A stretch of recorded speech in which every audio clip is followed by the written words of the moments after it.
शुभ सकाळ सगळ्यांना. तर आज ठरवलं तर आम्ही कात्रजला जायचं. कात्रजला इस्कॉन टेम्पल जे आहे ना ते मोठं आहे आणि कॅम्पमध्ये आहे एक ते छोटं आहे.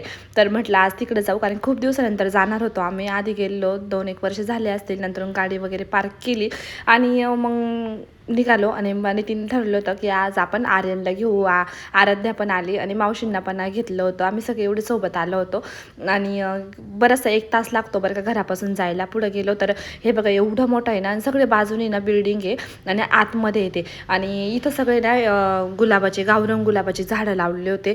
इतका भारी वास येत होता आणि पूर्ण क्लीन बघा ना, कुठंच गवत वगैरे काहीच नाही आहे. इथं पुढं पाण्याचं वगैरे आहे आणि त्यात कमळ लावले.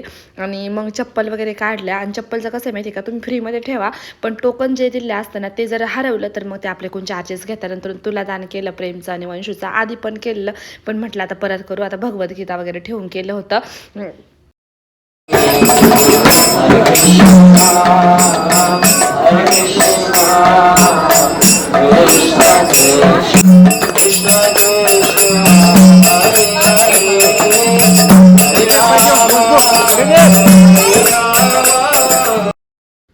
आणि तुला दान करताना ज्या भगवद्गीता आम्ही ठेवल्यात ना त्या आम्ही घरी घेऊन आलो.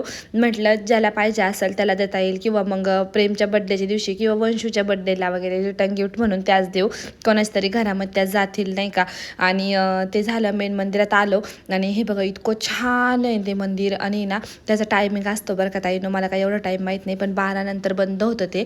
फक्त इथं कर्टन लावता, बाकीचं सगळं हॉल वगैरे चालू असतो, पण त्यात दर्शन काय होत नाही. जगन्नाथ भगवान बी बघा, जगन्नाथपुरीचं दर्शन तुम्हाला तिथं होईल. ते झाल्यानंतर आम्ही मग बालाजी मंदिर पण आहे बॅक साईडला, तिथं गेलो. बालाजीचं दर्शन घेतलं. आणि लाडूचा प्रसाद नाही का जो बालाजीला भेटतो, इथं जेजुरीपाशी प्रति बालाजी तिथं भेटतो, तसंच इथं पण भेटतो. तर त्यांनी मग तो लाडू वगैरे घेतला आणि आम्ही गिफ्ट हाऊसमध्ये गेलो. गिफ्ट हाऊसमध्ये पण ना धूप म्हणजे देवाचं सगळं सामान भेटून जाईल तुम्हाला. परत वेगवेगळं बरंचसं सामान आहे तिथं, असं टॉय वगैरे सगळे ते पण तुम्ही घेऊ शकता. ते घेतलं थोडंफार आम्ही धूप वगैरे आणि गेलो मग कॅन्टीनमध्ये गेल्यानंतर काय झालं माहिती आहे का, प्रेमने पिझ्झा घेतला, इडली घेतली आणि आम्हाला 5 थाळ्या घेतल्यात नितीननी, ज्यात का खूप सारं आलं, चपाती, भाज्या होत्या 3, डाळ भात ते सगळंच होतं. एवढं काही गेलं नाही आम्हाला. ते खूप इतकं दिसत होतं ना आमच्या टेबलवर, असं वाटलं की बापरे एवढं कशाला घेतलं असेल. आणि माहीत नाही ना एवढं सगळं येईल. आणि त्याच्याबरोबर त्यांनी अजून ॲड काय केलं, ढोकळा पण होता आणि ताक पण होतं. एवढं सगळं बघून मी नितीनलाच बोलायला आले, तुम्ही एवढं कशाला घ्यायचं. म्हणे अगं मी फक्त थाळ्या ऑर्डर केल्या, मला माहीत नाही म्हणे त्याच्यामध्ये ढोकळा वगैरे पण ॲड होईल. मग जेवढं जाईल तेवढं खाल्लं, बाकीचं तसंच पडलं. आणि प्रेमनी मग इथं स्पायडरमॅन वगैरे घेतला. मी पण मावशीला एक स्कार्फ घेतलं, आराध्याने पण काहीतरी घेतलं तिला.